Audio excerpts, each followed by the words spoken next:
casi el único que no estuvo presente en el encuentro al cual nos vamos a referir. Mientras estaban todos los compañeros aquí bañándose en el delicioso sol y el ritmo musical del Caribe, yo me estaba congelando en Minsk a 33 grados bajo cero, peleando con montañas de nieve y de libros en la Feria del Libro de Minsk, por lo que me perdí este evento verdaderamente sensacional, sobre el cual vamos a decir unas palabras. Como me nombraron un moderador, las reglas del juego son unos 10 minutos de intervención, si es posible menos, porque según decía un célebre arquitecto, menos es más. Y entonces, solo quería decir algunas ideas sobre este conjunto de encuentros, este diálogo que ha abierto el comandante con los intelectuales. No es extraño que eso suceda en Cuba, porque justamente Cuba es el resultado del concepto de que trincheras de ideas valen más que trincheras de piedra.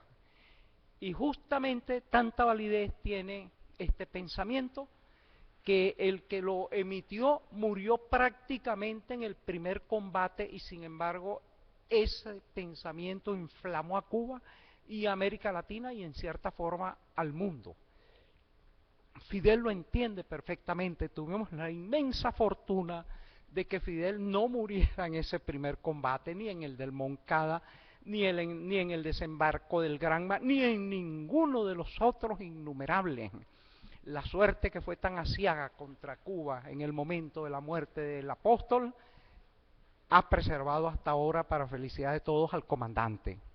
Pero ¿en qué emplea el comandante esa vida que afortunadamente la fortuna y los vigilantes le han preservado para todos nosotros?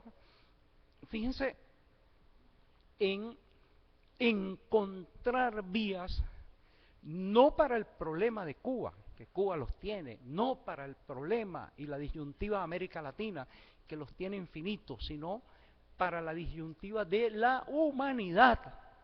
Todos y cada uno de nosotros, aunque muchos lo nieguen o no parezcan, pertenecemos a esa totalidad, pertenecemos a esa totalidad, pertenecemos a el inicio de esta feria.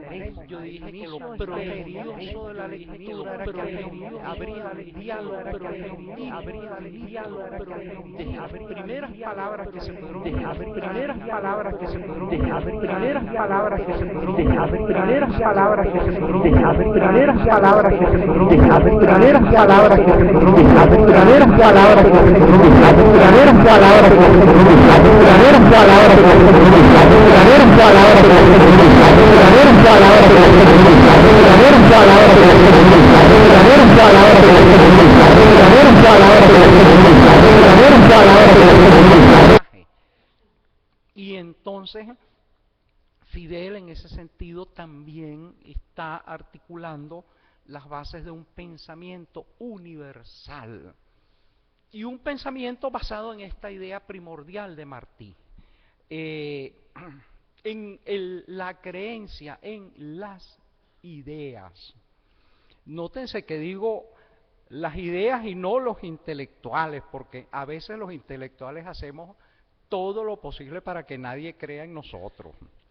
Pero sin embargo, Fidel es irreductible en su fe en los poderes del pensamiento. Y por eso últimamente ustedes verán que cada año Fidel, entre sus actividades, la que más le preocupa cada vez que hay una feria del libro, cada vez que hay un gran encuentro en La Habana, es reunir gentes de pensamiento. Y así vemos entre innumerables, que nos tomaría todo el tiempo decirlos, que están reunidos Estela Caloni, que están reunidos en este diálogo Atilio Borón, Adolfo Pérez Esquivel, están todos los presentes también, excepto yo, que estaba pagando penitencia por algo malo que hice, y que allí se tratan los temas de la humanidad. En un rapidísimo escrutinio del libro veo que allí están una serie de cosas que son preocupaciones constantes de toda persona inteligente en el planeta. La crisis alimentaria, que ya ha desencadenado infinidad de convulsiones sociales, de miserias y de guerras. La apropiación de la superficie cultivable del planeta por no más de 25 transnacionales. La progresiva guerra mundial a fuego lento iniciada hace décadas por el control de la energía fósil. El problema de la libertad o el control de la informática, de la información y los escalofriantes medios de espionaje a través de los cuales Fidel lo señala. Se puede ver las azoteas de todas las casas. Todavía Fidel no sabe que se puede pasar a través de las azoteas hasta los búnkers para ver exactamente todo lo que se dice, todo lo que se hace. Y además el problema del agotamiento irremisible de las fuentes de energía fósil, la necesidad de sustituirlas por otras, y conversaba aquí con un grupo de oficiales con los que nos encontramos las consecuencias estratégicas escalofriantes de esto. Si no encontramos salida a este conjunto de problemas que Fidel lúcidamente plantea, vendrá un colapso civilizatorio frente al cual la Edad Media será un juego de niños. Y además esta es la hipótesis más alegre, porque Fidel ha planteado que podría venir el exterminio de la humanidad, y yo lo creo posible. Yo lo he hecho en mi narrativa como un ejercicio de figuración apocalíptica, pero lamentablemente esas que eran hipótesis literarias pasan ahora a ser cuasi certidumbres geopolíticas. Por eso es oportuno, es esclarecedor, es luminoso este debate de las inteligencias que se traba cada cierto tiempo en La Habana.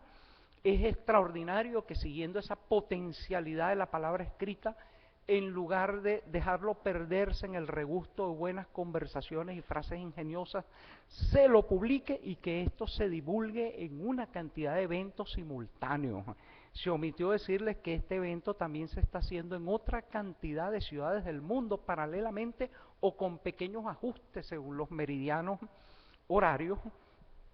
Y entonces la idea es establecer aquí, me imagino, una iniciativa del pensamiento que a través de la promoción de soluciones, de ideas, de llamamientos, de apelaciones a la conciencia, de juicios, incida en alguna forma en esa ruta de suicidio que llevan actualmente los poderes hegemónicos en la humanidad. Estamos tratando de la sobrevivencia, la supervivencia del género humano, que es la cuestión fundamental más allá de todas las cuestiones que se nos plantean, y este libro es un paso gigantesco para que ese diálogo infinito que es el habla humana y que es la escritura no quede interrumpido dentro de pocos años, semanas, meses o días, sino que sea perdurable y verdaderamente infinito. Dentro de la estricta disciplina que requiere salvar al planeta y además salvarnos nosotros de la dispersión en el diálogo, me toca presentar a Francisco Sesto Novaja, que después de trabajar durante mucho tiempo como ministro del Poder Popular para la Cultura, está actualmente encargado, no hay ninguna contradicción, la arquitectura es la cultura sólida, convertida en objeto perdurable y habitable además, porque ahora ejerce el cargo de ministro del Poder Popular para la Transformación de Caracas, nada menos. Adelante.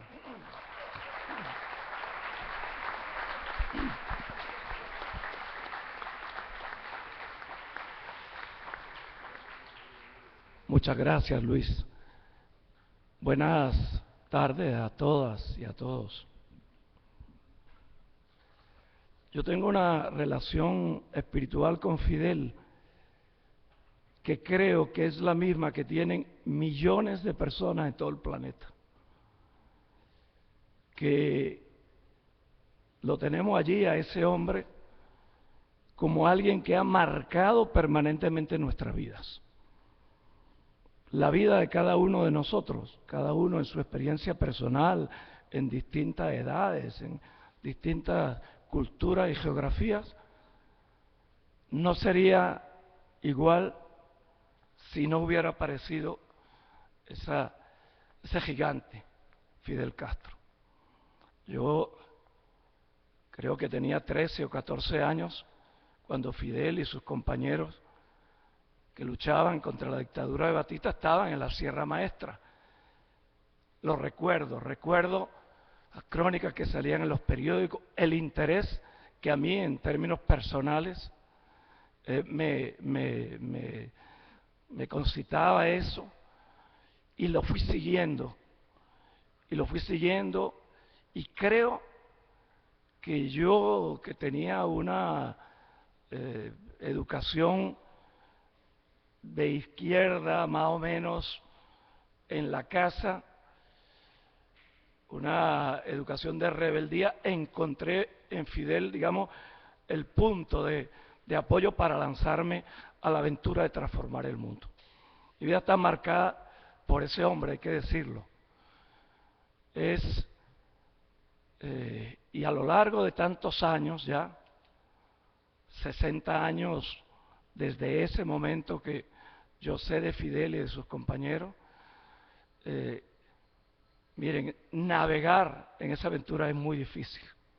Hay muchas contradicciones. Es muy difícil, es muy complejo las cosas que pasan. Las guerras, en el seno de las izquierdas, la diatriba, las peleas, cuando un poeta guerrillero fusilado por otros compañeros, Roque Dalton me refiero, qué difícil entender eso, revoluciones que se desvían, sí, el mundo como es, ¿no?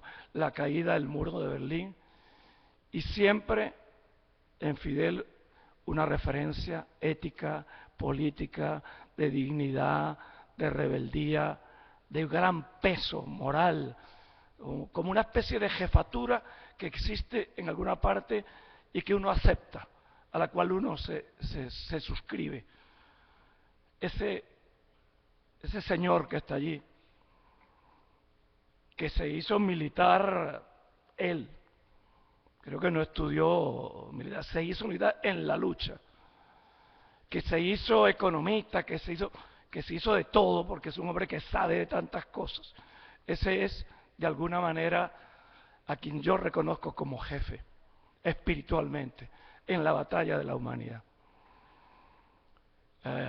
En esa navegación, esos mares tan complicados, había una isla que era Cuba, y en esa isla un faro luminoso que no ha parado de lanzar señales hasta hoy. Todavía sigue, todavía está allí todo el tiempo. Para mí fue muy importante, fue, creo, un privilegio, lo sentí así, poder asistir a esa reunión con el comandante Fidel Castro durante 9 horas. No fue como yo la esperaba. Había allí 69 intelectuales de distintas partes del mundo, en muchos países que estaban presentes en la Feria del Libro, y algunos ministros de Cultura. Había, creo que, una selección de como 48 intelectuales y artistas cubanos, y bueno, un saloncito como la mitad de esto, más o menos, y esperábamos ansiosos para ver qué era lo que tenía que decirnos Fidel. Era muy importante, era un hecho histórico, pero Fidel llegó y no quiso decir nada, sino que venía a oír a aquellas personas que estaban sentadas. Nosotros íbamos a oírlo, pero él llegó y, como él es jefe, impuso su decisión y dijo: hablen, y hablen sin límite. No había regla de juego de ningún tipo, ni tiempo establecido, ni nada. En algún momento, a lo largo de una tarde de 9 horas, alguien nos propuso: oye, el comandante es un hombre mayor, hay que cuidarlo mucho, traten de apresurar las intervenciones, vamos a a, a respetar la salud del comandante, y Fidel no aceptó. Dijo, no, aquí hay una serie de personas escritas que hablen sin límite. No había agenda preestablecida. Había atrás un lema que está en la portada del libro que decía por la paz y la preservación del medio ambiente. Creo recordar que Fidel en algún momento dijo, bueno, creo que cuando entraba, bueno, del medio ambiente y algo más. Le pareció un poco limitada el lema. Y bueno, empezaron los intelectuales a hablar y uno decían una cosa, saltaban de una cosa a otra. Y Fidel oía y hacía comentarios y preguntaba esto y lo otro, con esa especie de curiosidad infinita que ha demostrado siempre. Además, ese manejo de tantos datos y de tanta visión, un hombre de una enorme experiencia. Bueno, ha trabajado toda su vida sin parar, día y noche. Fue muy intenso. 9 horas, hubo un receso como de 5 minutos, 10 minutos para tomar un café y volvimos a la tarea. Bueno, yo decía, bueno, tanta gente importante que están hablando, y decía yo, bueno, yo tengo que intervenir. Estábamos por Venezuela, Carmen y yo, y bueno, por Venezuela no podemos quedar callados. A mí me interesaba hacerle una pregunta que tenía que ver con un llamado que hizo a los intelectuales y artistas el comandante Hugo Chávez, creo que fue en el año 2004, o en una de esas reuniones de la red de intelectuales y artistas en defensa de la humanidad, que Chávez nos dijo, aquí en Caracas, miren, no es el momento de estar a la defensiva, no es el momento de la resistencia, esos momentos pasaron, hay que ir al contraataque. A mí me interesaba preguntarle a Fidel, bueno, cómo veía él eso del contraataque, y si lo estábamos haciendo o qué, porque él está todo el tiempo al contraataque. Él no para, no se detiene. Entonces, pero cuando yo pedí la palabra, y Abel le dijo Farruko Sesto de Venezuela, él dijo, hace tiempo, con aquella mano, aquellos dedos largos que él tiene, dijo, hace tiempo que no te veo en televisión, cual indica que está muy atento a lo que sucede en Venezuela. Efectivamente, yo salía mucho más en televisión cuando estaba en la cultura. Ahora tengo un perfil más bajo por el tipo de trabajo que estoy haciendo. Pero él se acordaba. Pero no me dejó hablar ni hacer la pregunta. Me empezó él a hacer preguntas. Y esto y lo otro, no todas están recogidas en la transcripción. Me empezó a preguntar si Venezuela había mina de fosfatos, porque se enlazaba con la intervención anterior.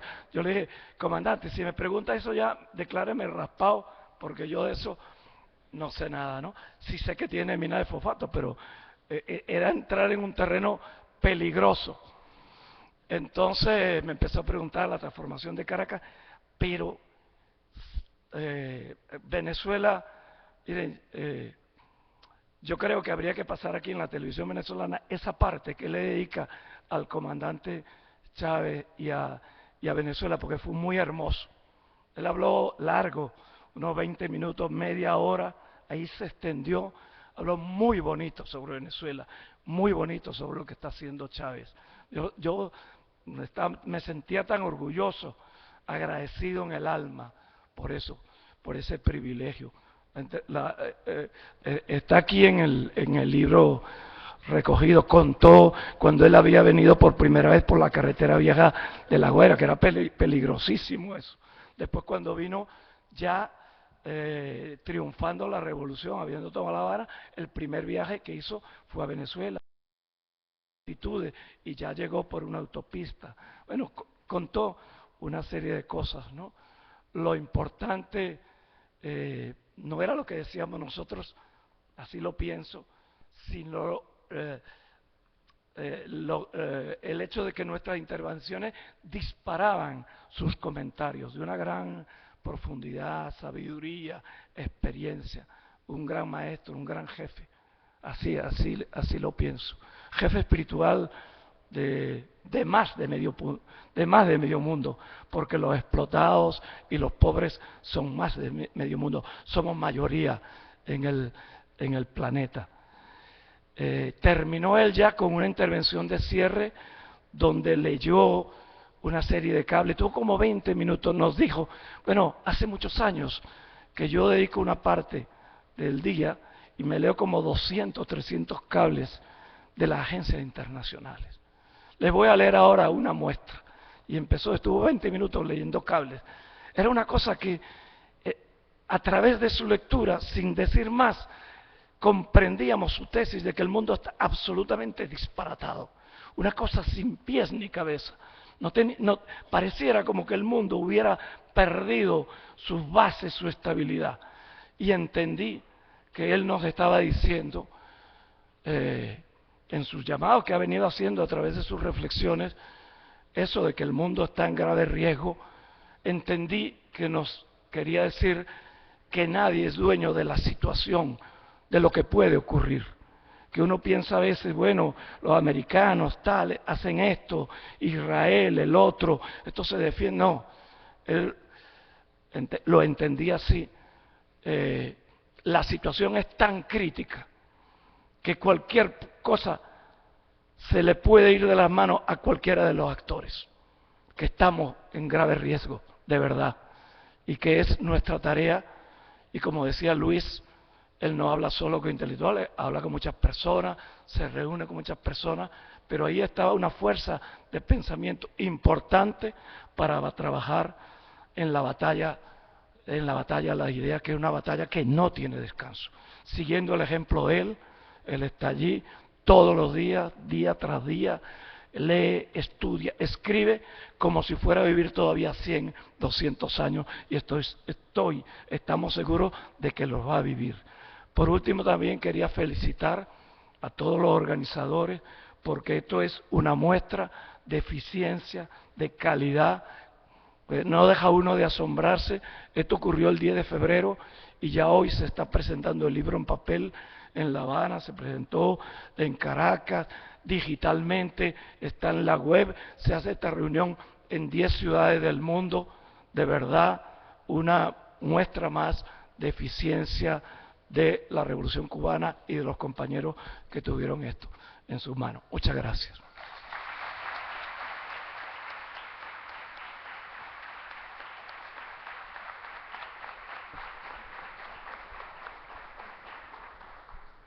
Bueno, hay que señalar que efectivamente esta es una prontitud que parece casi milagrosa, pero es un milagro cotidiano en Cuba desde que llegó la revolución. Había infinidad de clásicos en América Latina inencontrables. Cuba los reeditó en papel de caña, amarillento. Cuba recomunicó culturalmente, estando bloqueada militarmente a América Latina, y uno podría decir que hay una perenne feria del libro, porque cuando se va a presentar un libro, no en una feria, sino en una librería, uno ve una cola inmensa allí y es la gente haciendo cola para comprar el libro, porque los libros despiertan pasión. Y dentro de ese clima, en parte es responsable de esa glorificación del libro, que es en cierta forma la arquitectura del alma.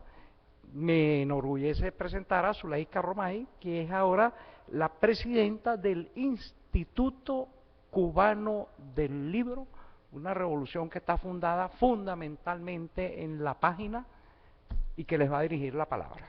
Adelante.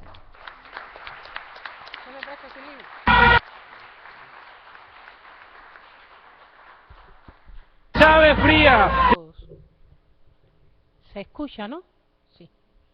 Bueno, ya por un hábito profesional, a mí me ocurre que cada vez que tengo en las manos un libro recién salido de la imprenta como este, me empiezo a preguntar cuál será su destino, qué tipo de personas se los van a leer, en qué medida despertarán o no el interés de las personas, si los medios se ocuparán del libro, si la gente sacará alguna conclusión de lo que lea.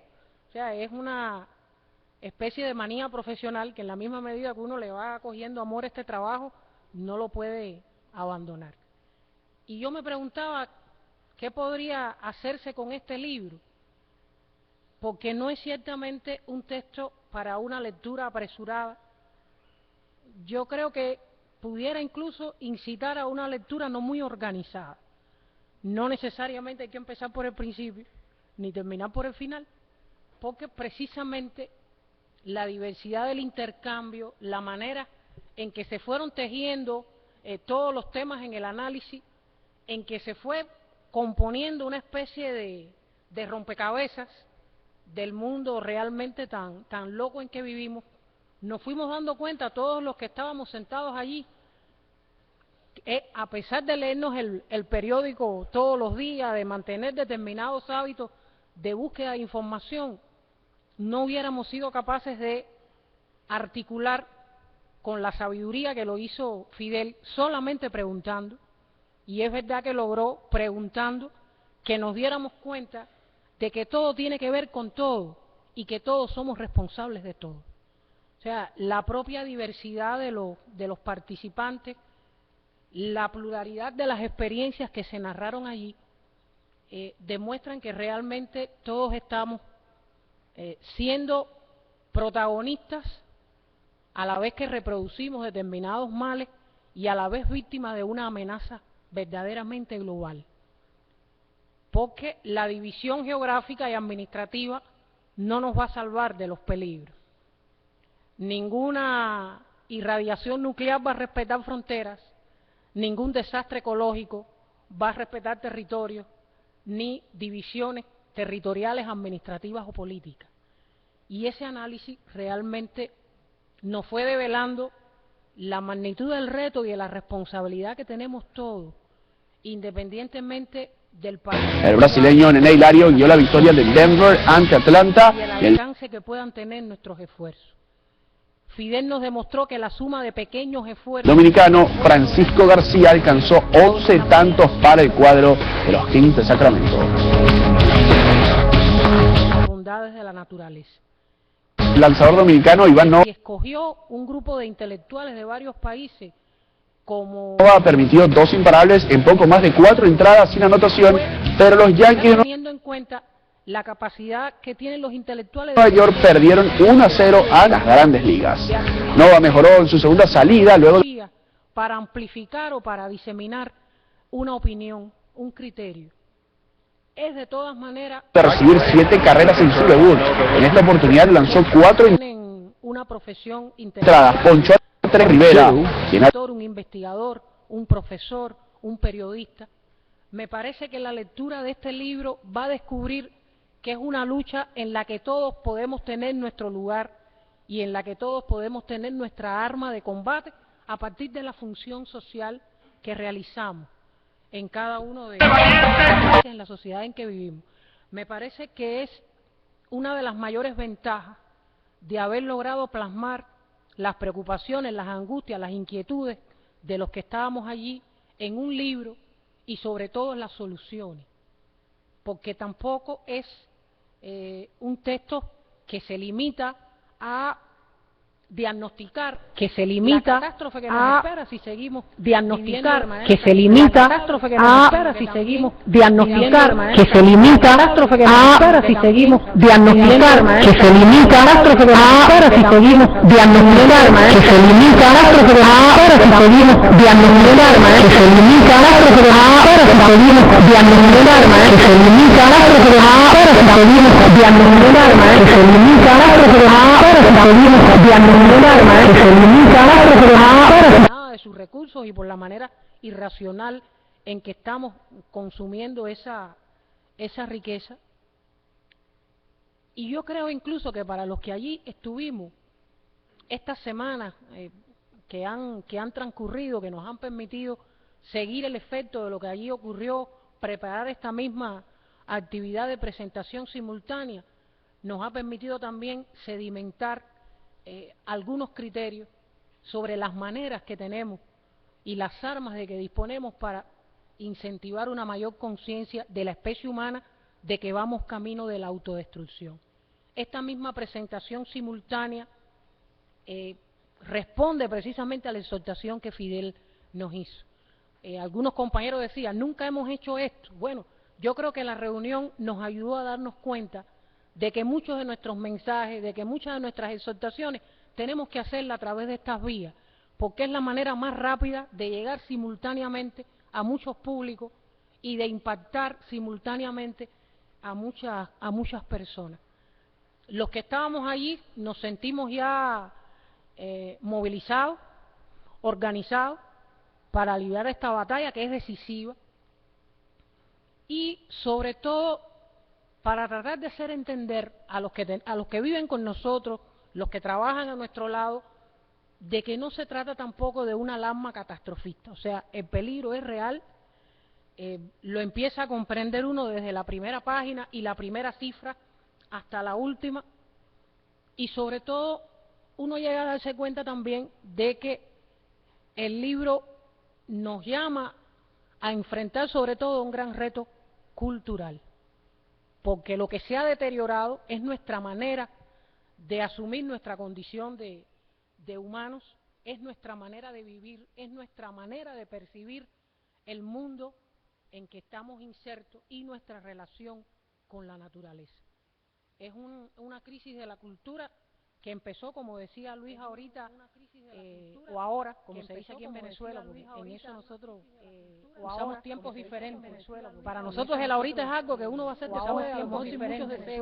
Para nosotros el ahorita es algo que uno va a hacer después de realmente. Para nosotros el ahorita es algo que uno va a hacer después de realmente. Para nosotros el ahorita es algo que uno va a hacer después de realmente. Para nosotros el ahorita es algo que uno va a hacer después de realmente. Hay que cambiar la manera de relacionar.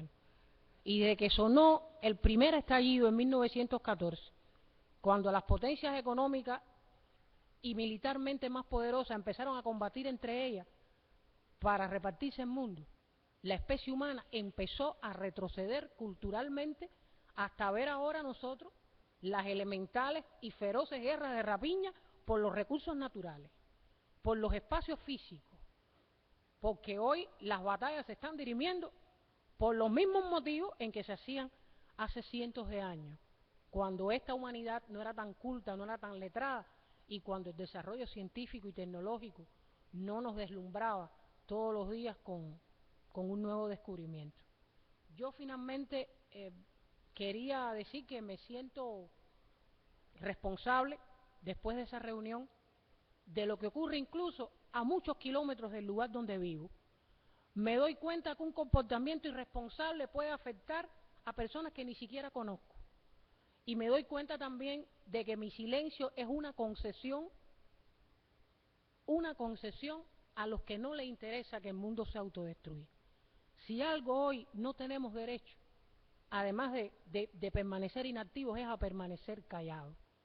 Y cuando no podamos movernos, cuando no podamos desplazarnos, por lo menos tenemos que hablar.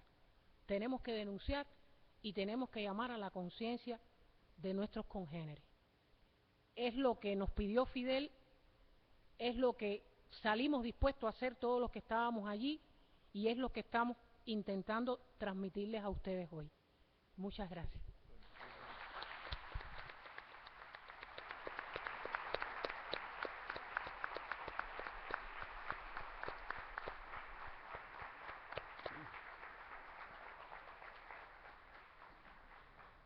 Bueno, Fidel justamente está enfatizando el concepto de redes de intelectuales, porque los intelectuales a veces somos la voz que clama en el desierto y terminamos sepultados en la arena.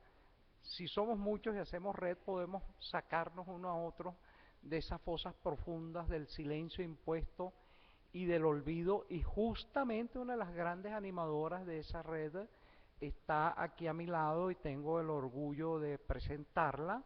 Además, no solo eso, utiliza el trabajo de la red, que es en gran parte informático, para una obra que es una proeza, el casi monumental, titánico archivo del precursor que soñó una América unida, Francisco de Miranda, ha sido digitalizado y puesto al alcance de todos por un esfuerzo dirigido por Carmen Borges, Entonces con ustedes Carmen Borges, que actualmente es diputada y sigue animando la red en defensa de la humanidad.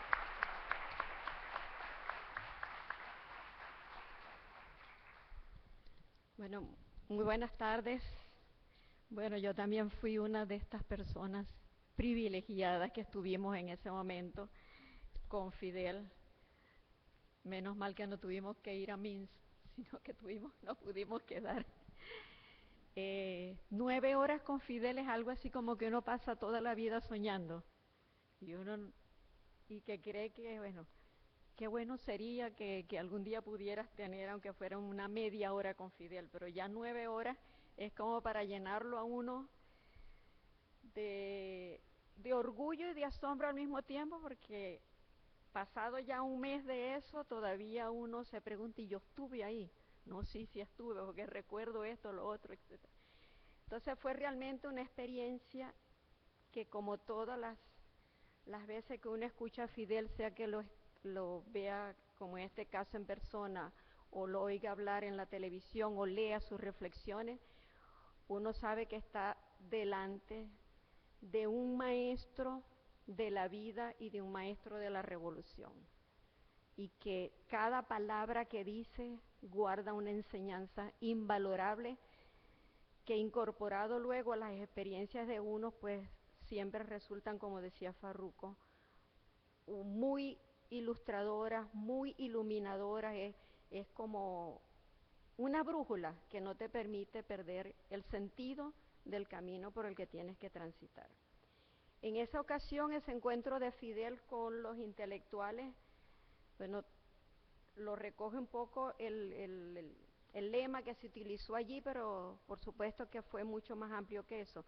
Pero sí, ese encuentro se situó como en el contexto de una preocupación y de una angustia incluso que el comandante Fidel ha venido manifestando desde hace mucho tiempo, que es la posibilidad ya cierta de la desaparición de la vida humana y hasta de todo tipo de vida sobre el planeta, ¿no?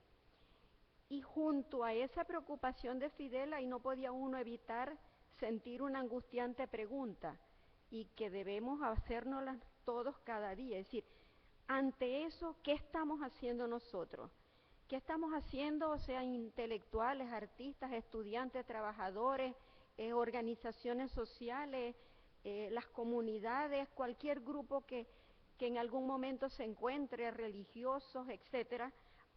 En este momento tan crítico, ¿qué estamos haciendo y cómo podemos intervenir de manera más efectiva en una lucha que no es exageración decir, no es ciencia ficción decir, que es ya de real supervivencia para la humanidad? Y esa pregunta se hace particularmente obligante para aquellos que nos aglutinamos alrededor de esa red de intelectuales y artistas en defensa de la humanidad. Miren, tremenda misión que nos hemos puesto, en defensa de la humanidad.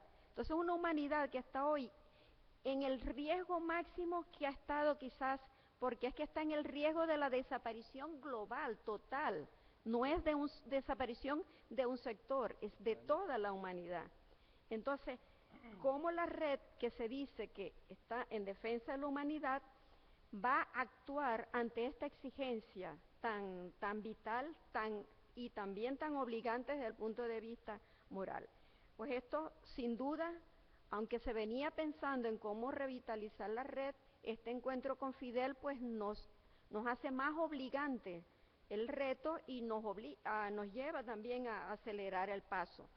Es necesario revitalizar esa red. Ustedes saben que esa red se crea en el año 2003, que aglutina intelectuales, artistas, movimientos sociales de todos los continentes, que ha venido trabajando en la movilización contra la guerra, en apoyo a los procesos de transformación en distintos lugares del mundo, en la denuncia de esas amenazas contra la humanidad, contra el deterioro del medio ambiente, la irracionalidad de los hábitos de vida y de consumo que lo condicionan, y de tantas otras causas en las que la humanidad se ve implicada. Pero de hecho, esta reunión con Fidel nos interpeló de tal manera que nos hemos puesto a trabajar con mucha fuerza en eso. Al siguiente día del encuentro con Fidel se hizo una primera reunión en la Casa del Alba en La Habana. Allí se presentó la nueva página del capítulo cubano de la red, que les quedó, por cierto, muy buena, está mucho más dinámica que la anterior, y una página que les recomiendo a todos, es una página que se llama Una especie en peligro. Allí van a encontrar información valiosísima para la causa de la defensa del ambiente y sobre todo de la imprescindible lucha por la transformación del irracional modelo de consumo en que estamos sumidos.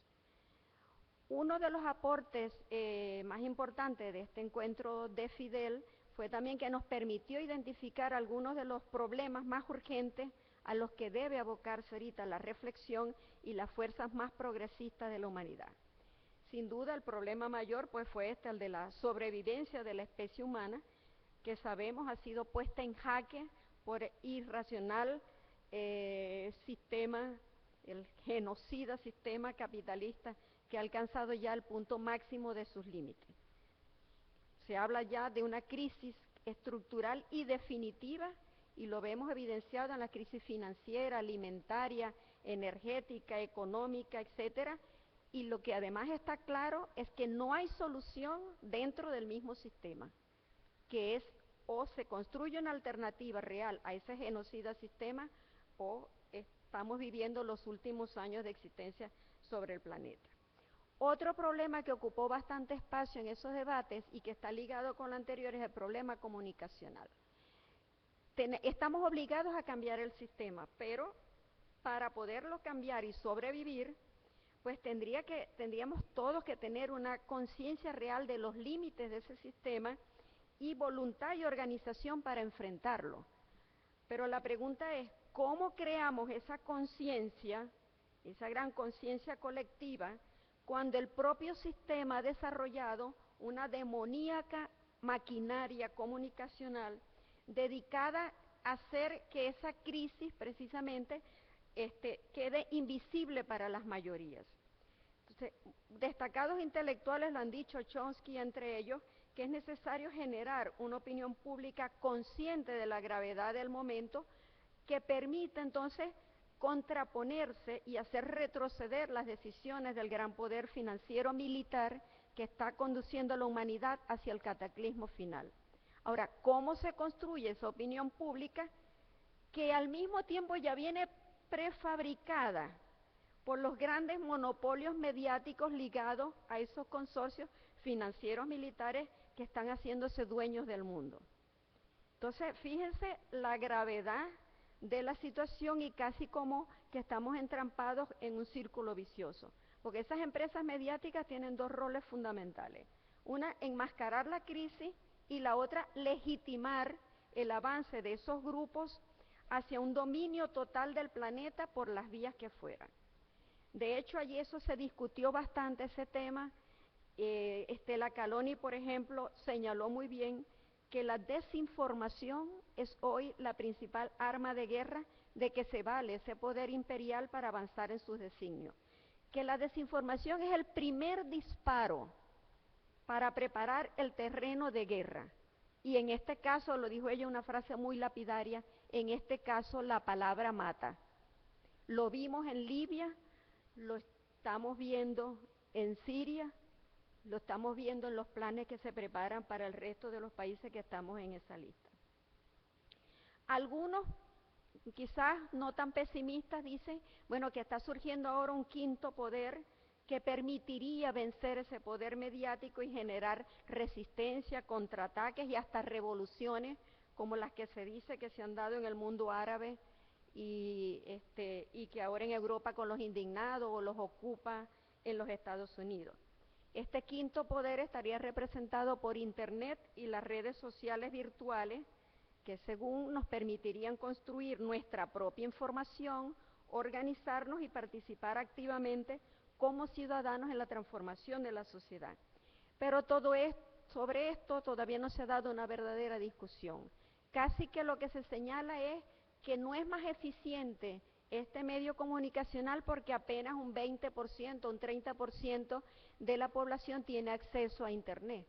Pero yo creo que no es tanto el tener acceso, es cómo nosotros vamos a utilizar ese medio para realmente hacerlo efectivo en esta lucha por la defensa de la humanidad. No olvidemos que también la desinformación camina por Internet y que incluso que lo hace en mucho mayor grado que la verdad. Y esto sin hablar del bombardeo de frivolidades y de banalidades que reciben los jóvenes por esta vía. Entonces uno puede tener quizás 80% de jóvenes interconectados en Internet en un momento dado, viendo que las extravagancias de Lady Gaga mientras se están bombardeando y aniquilando países. En todo caso, como ya mi tiempo se terminó, creo que, bueno, así como estas interrogantes, fueron otras muchas las que surgieron en esas 9 horas de conversación con Fidel y que ustedes van a encontrar en este libro que se está presentando hoy simultáneamente en muchas partes. ¿Qué tenemos nosotros que hacer? Seguir multiplicando estas reflexiones. Aquí hay cantidades de temas que ameritan un profundo debate y cada uno de nosotros en nuestros sitios de trabajo, dentro del seno de nuestra familia, con los compañeros de estudio, de trabajo, seguir multiplicar estas reflexiones. Yo voy a terminar con 3 frases que se me quedaron grabadas de ese encuentro con Fidel y que creo que podemos tomarlas como algo a repetírnoslos cada día. Porque una cosa muy importante en todo esto, además de multiplicar las reflexiones, es trabajar también por la unidad del pensamiento progresista, del pensamiento de izquierda. Si nosotros no logramos unificar todas las fuerzas del pensamiento de resistencia, del pensamiento alternativo, mal podemos hacer un contrapoder a ese imperio y poderlo derrotar. Yo creo que eso no podemos perderlo de vista, ni tampoco distraernos, ni dejarnos desviar de ese camino de buscar siempre la unidad entre todas las fuerzas de izquierda. Entonces, en esto hay una frase que dijo el comandante Fidel en ese encuentro que creo que merecen ser resaltadas. Una que fue una gran enseñanza y tiene que ver con esto de que a veces nos estamos peleando entre nosotros mismos y perdemos la perspectiva. Le recomendó a un compañero que hizo una pregunta: no te busques enemigos por gusto, confórmate con tener de enemigo al imperio.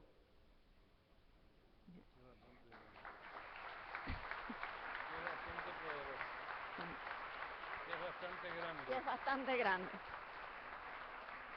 La segunda frase: no podemos impedir la mentira. El problema no es que ellos digan mentira, el problema es cómo decimos nosotros las verdades. No podemos optar entre Fidel, que están aquí.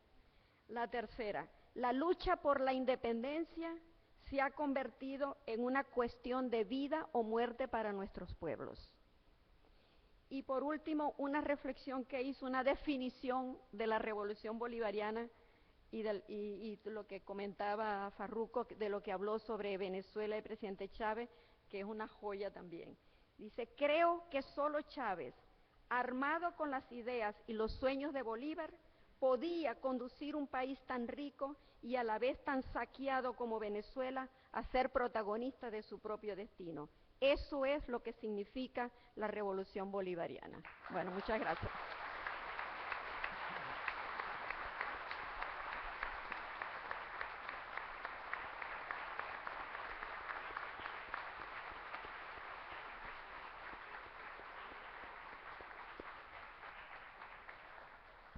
Bueno, un encuentro como este tiene que cerrar con broche de oro, pero resulta que lo que tenemos es un broche de diamante,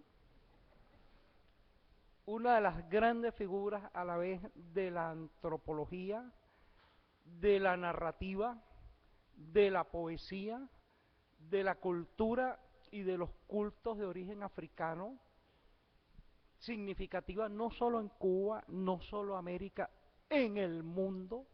Se han hecho óperas sobre Cimarrón, que es ya un clásico imperecedero de la cultura de todos los tiempos, Y Miguel ya conoce la experiencia de las marchas hacia el apocalipsis cuando no había esperanza. La primera potencia del mundo invadió Cuba. Miguel estaba entre los reclutados con quizás un precario fusil medio roto para enfrentarse a toda la potencia de un imperio. En una larga conversación me conversó como varios amigos del alma de él fueron cayendo y muriendo ante sus ojos. Y sin embargo, aquí está Miguel, y aquí está Cuba, y aquí está América Latina.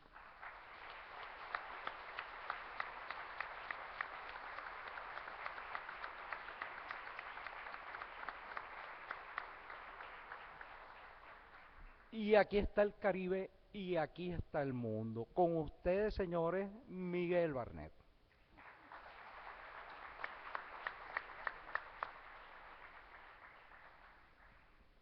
Miguel Barnet aquí, en la Venezuela bolivariana, de Hugo Chávez y de todos los buenos venezolanos.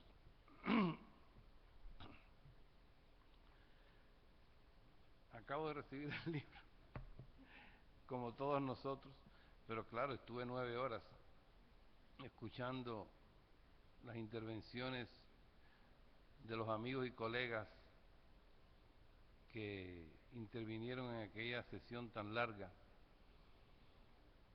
Cada vez que pasaba una hora, yo tenía el historiador de la ciudad a mi lado y nos preocupábamos por el estado de ánimo, no por el estado de ánimo, por la salud de Fidel, porque pasaban 3 horas, 4 horas. Cuando ya pasaron 5 horas, un colega se paró y dijo, vamos a tener consideración con el comandante, porque ha pasado una convalecencia fuerte. Y el comandante miró así, como diciendo, no, yo voy a seguir, y siguió. Y fueron 9 horas, como ya se ha dicho. Bueno, déjenme acercarme a este invento del Homo sapiens. Pero bueno, no sé cuántas horas de mi vida he estado yo junto a Fidel. Creo que desde el año 1957 fue nuestro guía. Cuando yo tenía 16 años, iba a cumplir 17. Me sentía muy joven, tenía muchas aspiraciones, tenía muchos sueños, pero mis sueños y mis aspiraciones iban orientadas hacia otros destinos, hacia otras latitudes, hacia lo que me había inducido y orientado la sociedad cubana de esos años, porque mis padres tuvieron el buen tino de mandarme a una escuela norteamericana y allí, bueno, con el pragmatismo norteamericano, el Nuevo Testamento, una escuela evangélica, Nuevo Testamento que nunca pude aprenderme de memoria, a pesar de que me lo inculcaban todos los domingos por la mañana. Allí la idea de todos los jóvenes que estábamos en esa escuela, una escuela muy cercana a la embajada norteamericana en Cuba de los años 50, yo entré en esa escuela en el año 47 y estuve ahí muchos años, 10 años. Gracias a eso me di cuenta de muchas cosas.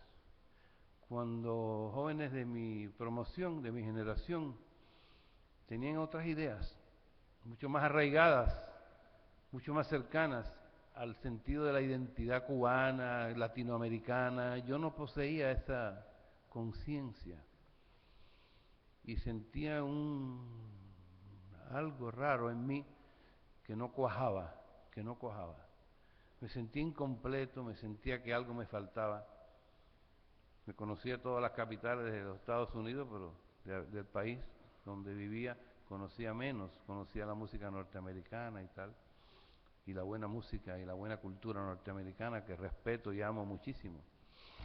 Pero también otros valores con los cuales no congeniaba, pero no los entendía, era apenas saliendo de la adolescencia, no los entendía. Quizás yo, si no hubiera estado la revolución, si no hubiera triunfado la revolución, no estaría hoy aquí. Sería un traductor, un profesor de una universidad norteamericana, o quizás solo un ascensorista, porque soy un poco distraído para los estudios, un ascensorista en un skyscraper, en un rascacielos, no sé lo que sería. Por eso, si algo tengo que agradecerle a ese hombre que se llama Fidel Castro Ruz, es que haya hecho posible que yo no perdiera nunca mi juventud. Hoy a los 72 años me siento tan joven como cuando tenía 17. Y eso fue sencillamente porque aprendí a amar otro mundo, otros valores que no eran los valores que se inculcaban en la clase social donde yo me desarrollaba. Y esos valores fueron los que me acercaron a la Revolución Cubana. Yo siempre digo que yo no, como otras personas, me quedé porque yo tenía una formación marxista, porque yo era muy martiano, ¿no? Yo era muy martiano, pero yo de marxismo no sabía nada. Después fui aprendiendo poco a poco, como me fui quedando poco a poco. Pero me fui quedando poco a poco, no solo por Marx y Engels, sino por Fidel Castro, por las ideas de Fidel Castro. Porque Fidel Castro invirtió los valores de la sociedad cubana radicalmente. Aquella sociedad neoliberal, capitalista, sí, porque el neoliberalismo no se inventó ahora.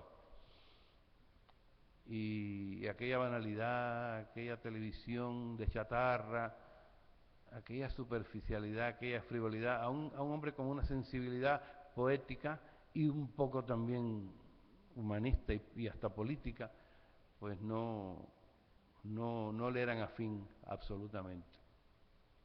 Por eso tengo que agradecerle a Fidel no estas 9 horas, sino cuántos miles de horas de haberme dado un aliento y de haber sembrado en mí un sueño, para no decir una utopía, porque las utopías ustedes saben que por lo general no cuajan, no son realizables. Y la Revolución Cubana es un sueño que se realizó y que se está realizando a pesar de todas las confrontaciones con ese enemigo que bien dijo ahí, él que es nuestro más grande enemigo. No es que no tengamos otros pequeños enemigos, pero bueno, ese es nuestro gran enemigo. Y frente al bloqueo y frente al descrédito falaz que ha hecho el imperialismo sobre la Revolución Cubana, nosotros nos hemos mantenido ahí siempre al lado de Fidel y al lado de ese sueño. Pero ese sueño fue sembrado por un pensamiento y por una tenacidad, una persistencia y un espíritu pedagógico, natural, orgánico de Fidel Castro. No solo en sus discursos, no solo porque tuvimos una prensa que es tan importante para una revolución, una prensa que educó al cubano en la nueva sociedad que surgía. Primero el periódico Revolución, después el periódico Granma, después Juventud Rebelde, los programas de televisión, de radio, los seminarios en la universidad. Y así fue Fidel Castro enseñándonos esa lección de gran humanismo que nos convirtió a todos los que no teníamos una formación política, pero sí teníamos un sueño, nos convirtió en revolucionarios. Y eso es lo que yo quería decirles aquí, porque no voy a hacer una exégesis ahora del libro y de las cosas que se discutieron allí, que fueron muy interesantes. Y se habló del quinto poder. No es que yo discrepe de Ramonet, pero yo creo que el quinto poder es la conciencia que hay que tener, la profunda conciencia que hay que tener de lucha para superar las contingencias que vive el mundo, porque el mundo está completamente patas arriba, está al revés, y eso lo sabemos todos, y hay que ponerlo al derecho.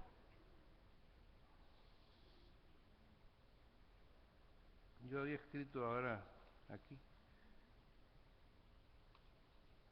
algo que les voy a leer, lo acabo de redactar, que dice: ya sabemos que el mundo está al revés. Nos levantamos con guerras, nos desayunamos con guerras, almorzamos con guerras, comemos con guerras, nos vestimos con guerras, nos desvestimos con guerras. El mundo está al revés y tenemos que ponerlo al derecho. ¿Cómo? Con acciones y siguiendo ejemplos como el de Fidel y Che y como el de Hugo Chávez. Vivimos en una época mucho más terrible y oscura, a pesar del desarrollo de la ciencia y las nuevas tecnologías, que la de la Edad Media, porque las guerras de hoy, todas son económicas, son de rapiña, como ya se dijo, son de egoísmos personales y no religiosas como nos han querido hacer ver, porque las religiones siempre confluyeron pacíficamente. Solo con ir a Toledo, una ciudad como Toledo, donde estaban los cristianos con los judíos, con los musulmanes, uno se da cuenta que las guerras de hoy son guerras egoístas, guerras imperialistas, guerras de saqueo, de depredación y de rapiña.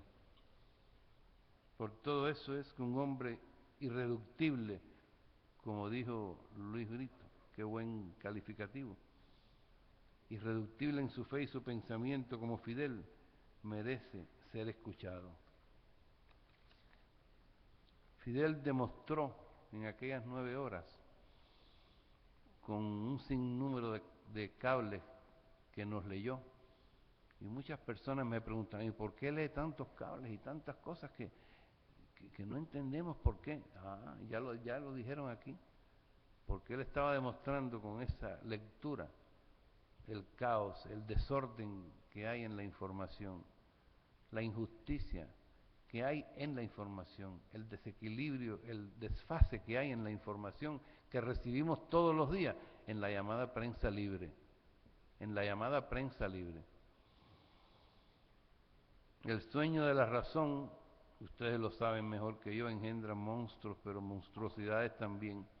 Y él lo demostró haciendo un recorrido por esos cables que en su casa lee a diario y que demuestran eso, la falta de equilibrio y de justicia que reina en el planeta y que nos pone a riesgo cada día. Por todo eso es que yo creo que Fidel es un gran pedagogo y un gran humanista, y su aspiración es mejorar la calidad de vida del pueblo cubano y de todos los pueblos del mundo. Fidel es un adalid de la paz, y el humanismo que lo caracteriza es lo que él le ha impregnado a nuestro pueblo y ya a muchos otros pueblos de América, y es llevar la felicidad al mundo, curar de los dolores del alma y del cuerpo. No he conocido a nadie más preocupado por el ser humano que él. Si los derechos humanos, esos llamados, proclamados derechos humanos, los verdaderos que son los de la libertad, la salud, la educación y la garantía de una vida estable y feliz, pudieran simbolizarse en alguna persona de este planeta, esa persona es Fidel Castro, que es quien debió haber tenido el Premio Nobel de la Paz hace mucho rato.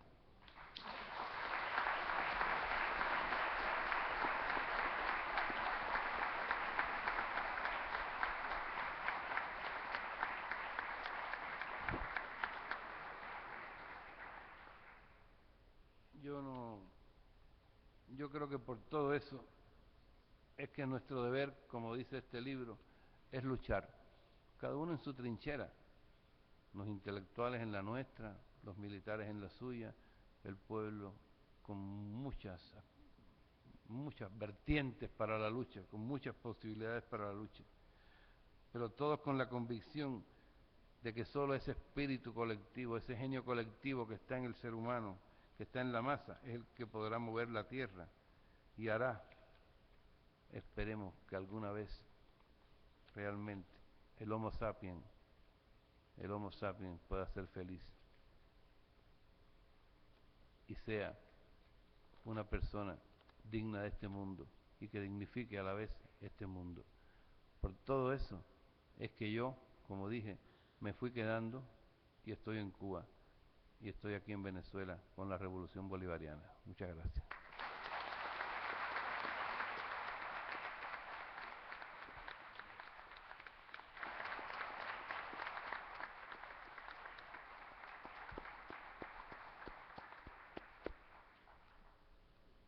por una razón inexplicable que tiene que ver con ese sexto poder que es el protocolo, no está aquí en este panel alguien de quien derivamos una parte importante de nuestros conocimientos sobre el mundo, porque nosotros opinamos, divagamos, pero resulta que los hechos duros, lo que está sucediendo realmente, lo que pasa en nuestra querida, contaminada y única nave espacial Tierra, viene en gran parte de alguien que debería estar aquí, pero que vaya usted a saber cómo y por qué lo sentaron por allá. Entonces,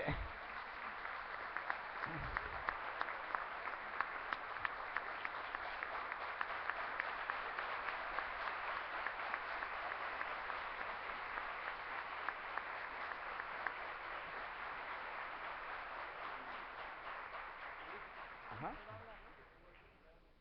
Sí, bueno, Walter, yo creo que deberías subir acá, o no sé si los micrófonos.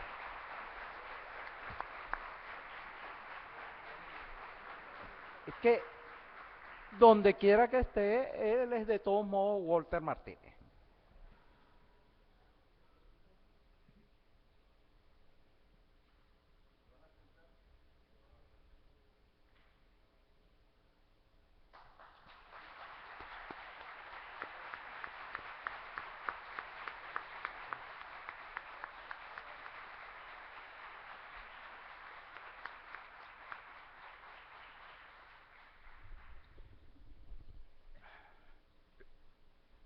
Esto es un golpe bajo, pero está bien, yo soy bajo de estatura.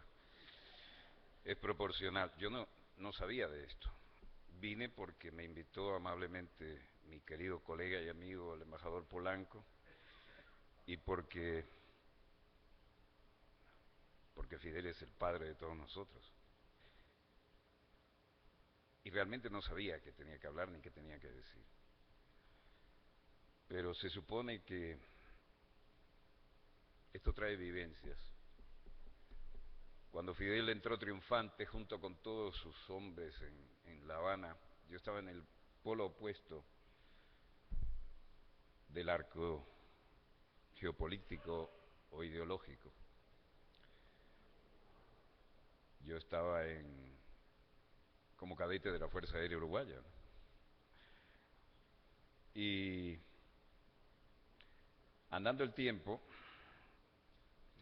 nos volvimos parte de aquel grupo de la izquierda cristiana que propuso una salida unitaria con el Frente Amplio. Y andando el tiempo, ser fiel a los ideales también nos provocó la expulsión del país, de hecho, porque estar acreditado en Casa de Gobierno y tumbar al ministro de Hacienda y 62 compañías anónimas y además el banco más importante del país y anunciante del propio noticiero es un harakiri difícil de superar, y entonces hicieron lo que hacían aquí con las cabezas calientes de Copey, que eran demasiado izquierdistas para ser cristianos, y una bequita a Europa a ver si se enfría. Y llegué aquí y era un viejo amor, quemé las naves y gracias a Dios aquí seguimos y gracias a Dios no hemos quemado ningún ideal. Y le contaba al embajador al embajador Polanco, los extremos se tocan, que esta es la prueba de que estoy nervioso y no estaba preparado, ¿no? Pero los extremos se tocan. Y hablando de extremos, esto es parte de un gran salón que se vuelve gigantesco cuando es necesario, y en la Cuarta República había que venir a recibir ciertos premios de televisión de smoking, porque si no uno no entraba, ¿no? Y la ironía es que uno de esos premios me lo otorgaron por aquella pasión de defender el planeta, nuestra querida, contaminada y única nave espacial. Y teníamos un programa que se llamaba Cineforo, buena película y luego un debate, donde al comenzar decíamos, y este hombre, el gran contaminador, parece destinado a destruir su propia morada. Los que tengan edad suficiente lo recordarán. La ironía es que en este mismo salón, con mi smoking, yo aquí ahora me siento como un pingüino entre las águilas, pero trataré de aletear un poco. en este mismo salón recibí un premio por la labor en pro de la verdad periodística y del medio ambiente. Y recuerdo que lo último que nos sacó del aire fue haber presentado 3 o 4 sacerdotes que habían colgado la sotana y que estaban con la teoría de la liberación, pero además un ecocidio en el delta del Orinoco, el maltrato a los indígenas y la contaminación con mercurio producto de la minería ilegal, siempre la pasión por defender nuestra querida, contaminada y única nave espacial. La ironía es que cuando lo recibí, el programa ya no estaba en el aire. Muy Cuarta República. Mi testimonio hoy es que cuando tuve que ver a Fidel, lo tuve que ver lejos, en la explanada municipal, porque no había un espacio suficiente en el aula magna para tener a todo el público allá en Montevideo, el equivalente que es el Paraninfo. Cuando intentaron matar al Che saliendo precisamente del Paraninfo, yo estaba en esa manifestación, obviamente ya era un estudiante civil y no un cadete de la Fuerza Aérea. Y el disparo que le hicieron, que iba a ser mortal porque había tanta gente que el carro no se podía mover, le pegó al profesor Arbelio Ramírez y murió en el acto. Teníamos identificado quiénes eran. También pertenecía al grupo que caminó a pie hasta Punta del Este, 140 kilómetros, y dábamos el apoyo logístico con un camión de oxigenoterapia, pero lo que llevábamos era agua y alimentos para los que iban a pie a recibir y apoyar al Che en la conferencia de Punta del Este. También fuimos los que fuimos a pie acompañando al embajador cubano hasta el aeropuerto cuando rompieron relaciones en mala hora. Pero aquellas cosas de ser fiel a los ideales, por aquello de hay que vivir como se piensa para no terminar pensando como se vive, de alguna razón me deben haber traído aquí. Y entre las condecoraciones que tengo en mi vida es que una vez me dijo, distinguido embajador aquí, escríbele algo a Fidel. Y a mí me pareció, a este Quijote que ahora cambió la lanza por la pluma, una falta de respeto, escribir algo en la computadora, y escribí a mano. Imagínense la respuesta, 7 páginas escritas a mano por Fidel, donde decía, discúlpame la caligrafía porque estoy volviendo a aprender a escribir, porque después del tremendo accidente de Santa Clara que tú presentaste con tanto detalle en tu dossier, te imaginarás que mi brazo no está para eso. Ese es el Fidel.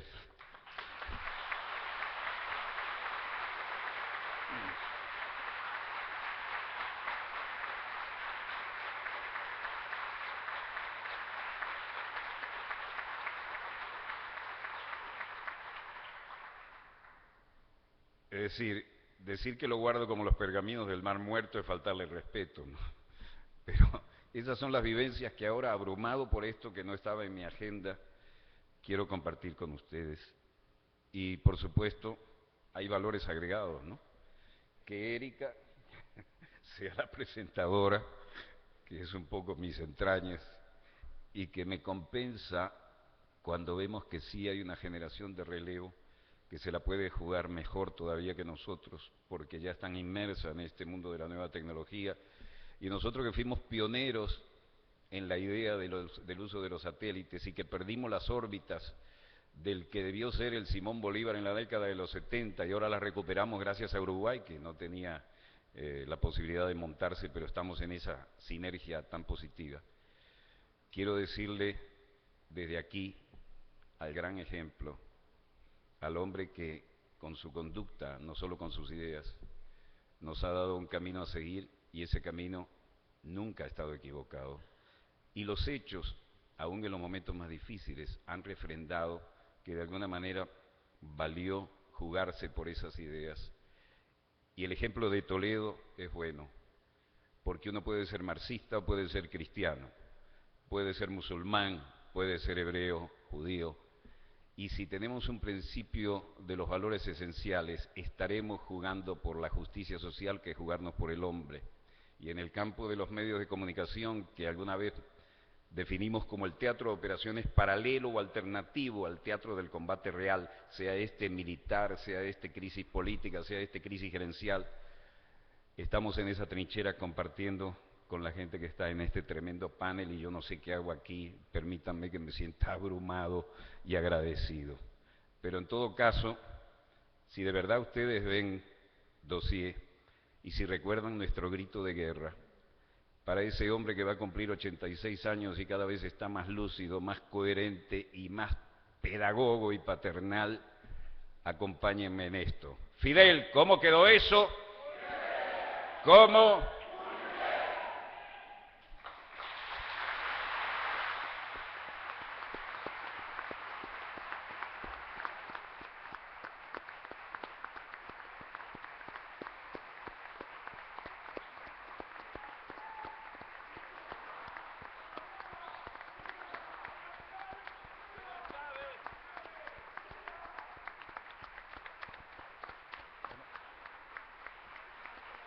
Sí, a despedir.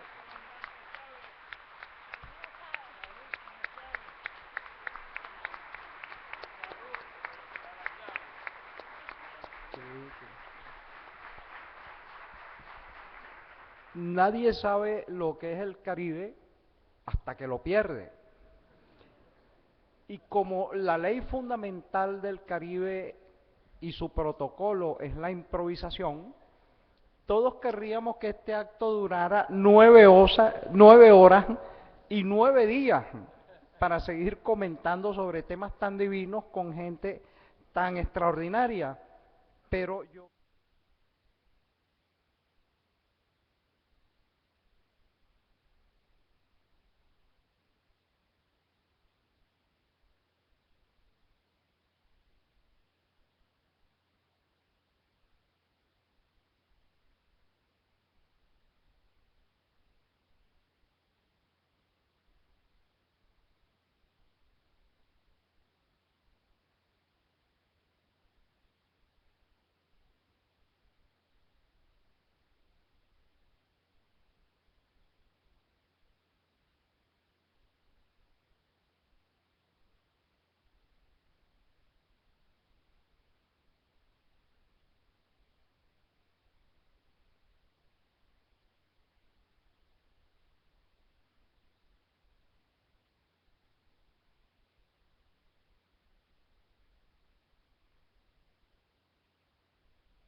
Chavista, en esta Caracas, de donde salió la idea de la independencia de nuestros pueblos, de donde salió para hablar de nuevo de una segunda, para hablar de nueva independencia, de la independencia de los pueblos de América Latina, de la independencia de pueblos de América Latina. Qué conmovedor ver aquí, qué conmovedor, unidos en el pensamiento y la acción unidos de Fidel Castro a tantos hermanos solidarios de la causa humana, solidarios a tantos hermanos de la causa, solidarios de la causa de Cuba, que es la causa de los pueblos de América, la causa de los pueblos de América, la causa de los pueblos de América. Y ver aquí juntos a civiles y ver aquí juntos a civiles y ver aquí juntos a civiles y ver aquí por estos días conmemoramos los 50 años de aquella los 50 años tan recordada segunda declaración de La Habana, tan recordada, un mar de pueblo en la Plaza de la Revolución, un mar de pueblo con el verbo inflamado de Fidel, un mar de pueblo llamaba al combate de los nuevos tiempos, llamaba al hoy estamos en esta declaración de Caracas, en esta declaración de la humanidad, llamando a las luchas de hoy y del porvenir. En aquella oportunidad, Fidel auguraba, en aquella oportunidad, que jóvenes militares honestos un día se rebelarían contra las injusticias cometidas contra su pueblo. Y hoy tenemos el orgullo de ver a un joven militar, a un pueblo con uniforme, encabezado por Hugo Chávez, que llevó a la realidad aquellas palabras proféticas de Fidel.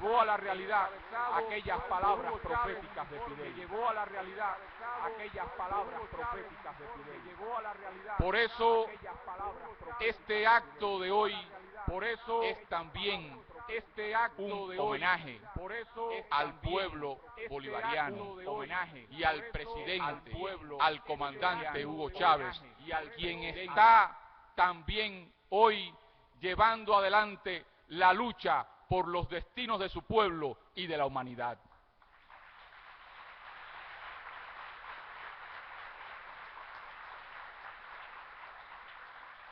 Chávez, quien sin complejo alguno ha reconocido siempre ese liderazgo histórico de Fidel, a quien con ternura reconoce como su padre político. Qué orgullo para nosotros los cubanos que en esta tierra legendaria podamos compartir el tiempo histórico de Fidel y el tiempo histórico de Chávez.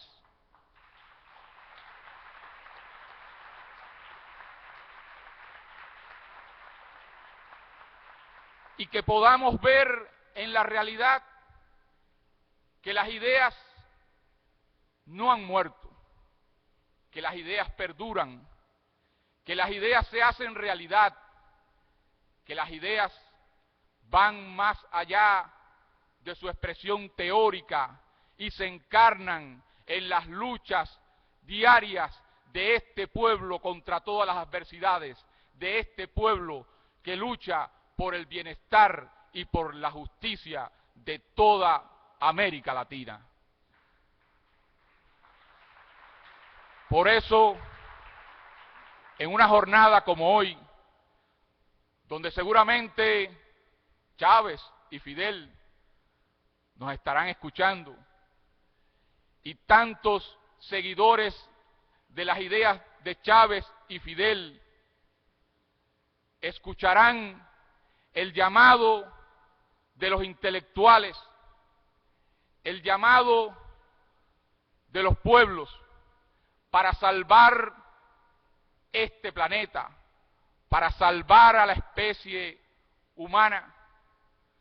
En un día como hoy tenemos que ser conscientes de que solo con la palabra y la acción comprometida, revolucionaria, junto a nuestros pueblos, seremos capaces de llevar adelante este gran compromiso como especie humana. Próximamente se cumplirán 20 años desde que Fidel dijera aquella frase de que una especie está en peligro de extinción: el hombre, el ser humano. Hoy, cuando faltan pocos meses para que se produzca nuevamente una convocatoria mundial en Río de Janeiro, para volver a analizar los problemas globales, los problemas cotidianos del ser humano y del planeta, estamos una vez más ante una realidad similar, pero que hoy es más grave que antes. Entonces, tenía mucha razón Fidel al alertarnos de aquella realidad. ¿Cuánto hemos hecho, cuánto no hemos hecho en estos 20 años? La clarinada sigue en pie. Es responsabilidad absoluta de nosotros, los revolucionarios, los seres pensantes de este mundo, acabar con el ecocidio, acabar con las guerras que hoy se hacen cotidianas y definitivamente levantar el pensamiento humano, el pensamiento humanista de Fidel y de nuestros pueblos, para que, una vez más, pongamos como ejemplo que nuestro verdadero deber es luchar. Muchas gracias a ustedes, hermanos venezolanos, por esta oportunidad, a la revolución bolivariana, al gobierno bolivariano y a Chávez por hacernos cada vez más conscientes de que esta es la única salida para la defensa del género humano. ¡Viva la revolución bolivariana! ¡Viva la revolución cubana! ¡Vivan Chávez y Fidel! ¡Patria o muerte! ¡Venceremos!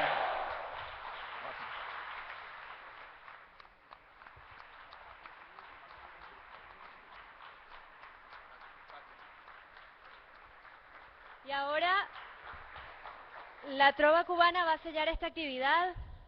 Serán los cubanos Ariel Barreiro, Nelson Valdés, Ailén Rives, quienes van a interpretar la canción del elegido, Pequeña Serenata Diurna y Un hombre se levanta, de Silvio Rodríguez. Posteriormente, el declamador Yaniel Pérez nos va a deleitar con el poema de Jesús Horta Ruiz, el indio naborí, titulado Voto de confianza del pueblo a Fidel. Y por último se estará entregando, y disculpen los trovadores, el libro Nuestro deber es luchar, Fidel Castro con los intelectuales. Sí.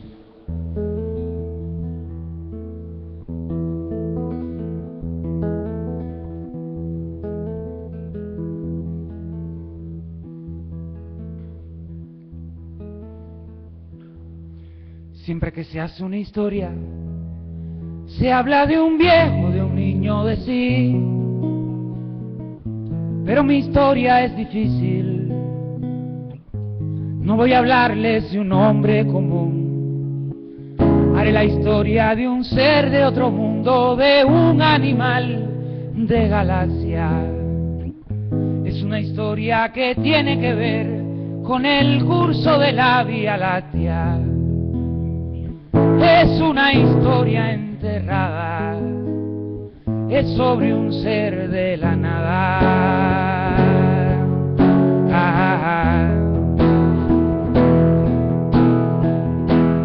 Nació de una tormenta, en el sol de una noche, el penúltimo mes. Fue de planeta en planeta, buscando agua potable. Quizás buscando la vida o buscando la muerte, eso nunca se sabe. Quizás buscando siluetas o algo semejante que fuera adorable, o por lo menos querible, amable, besable.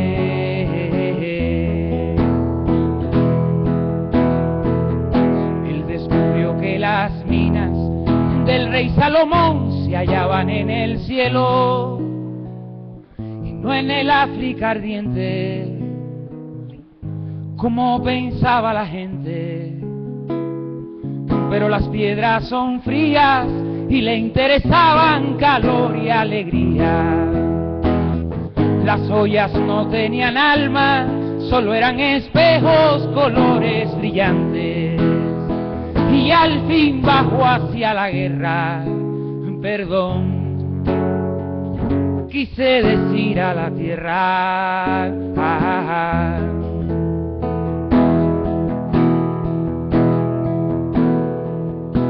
Supo la historia de un golpe, sintió en su cabeza cristales molidos y comprendió que la guerra era la paz del futuro. Lo más terrible se aprende enseguida y lo hermoso nos cuesta la vida. La última vez lo vi irse entre el humo y metralla, contento y desnudo. Iba matando canalla con su cañón de futuro. Iba matando canalla con su cañón de futuro. Iba matando canalla con su cañón de futuro.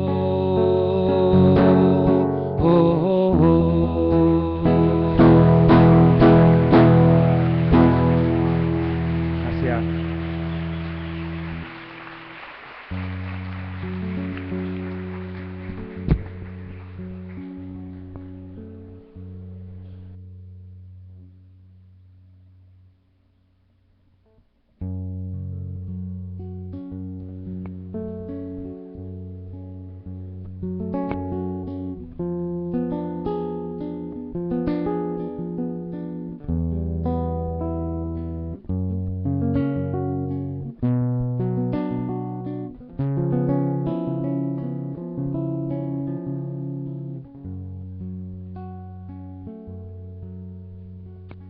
Vivo en un país libre, cual solamente puede ser libre.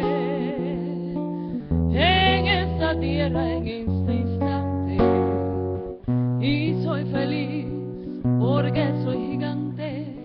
Amo una mujer clara que amo y me ama sin pedir nada o casi nada, que no es lo mismo, pero es igual.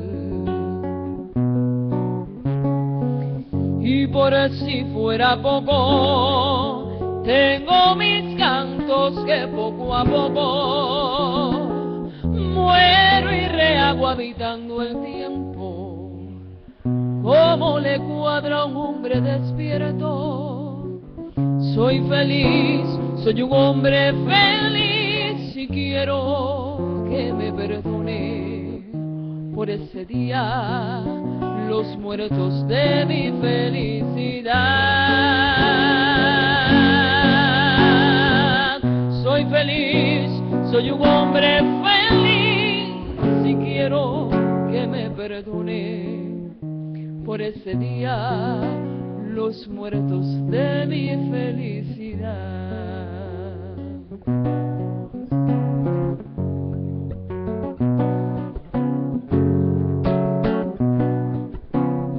Y por si fuera poco, tengo mis cantos que poco a poco muero y rehago habitando el tiempo. Como le cuadra a un hombre despierto.